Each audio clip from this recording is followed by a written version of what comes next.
I'm about to start my meal prepping for the week, so tonight I'm going to be marinating these ribs using Bachan's original Japanese barbecue sauce. This is seriously, no joke, one of my favorite sauces ever, because even though it says it's a Japanese barbecue sauce, you can use it to marinate anything, and I mean anything. Especially because I like to cook things last minute a lot, I use this to make salmon, ground turkey, teriyaki beef, and right now ribs, because it adds this just nice, slightly teriyaki-ish umami flavor to like anything that you put it on. You can even use it as a salad dressing if you don't want to use it as a marinade, but tonight we're going to be putting it with our ribs in a dedicated container, marinating it overnight so it'll soak in the flavor completely, and then frying it the next day. Let's go. All right, so we've got our 17.7 ounces of ribs right here. I always like to weigh out my meat before I marinate it and prep it for the week, so I have a rough idea of how much protein I'm consuming. And now for the delicious part.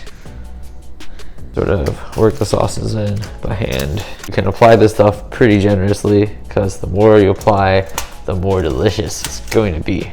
All right, I think that's pretty good. Now we're just going to wrap it up. Then we're gonna put it in the fridge overnight to just lock in this awesome marinade, and come back to this tomorrow evening. All right, we have finished marinating our ribs for 24 hours. Now all we're gonna do is pop it into the air fryer for 30 minutes and enjoy.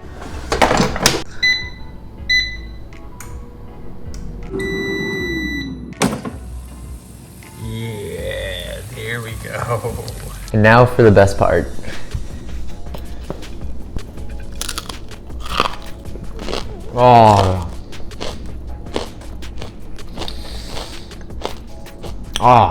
That is perfect every time. So if you're looking for an easy way to marinate your meats, dress your salads, or add a bit of umami flavor to whatever you're eating and just make everything taste delicious, pick up some of Bachan's Japanese barbecue sauce for yourself today and you'll never go back.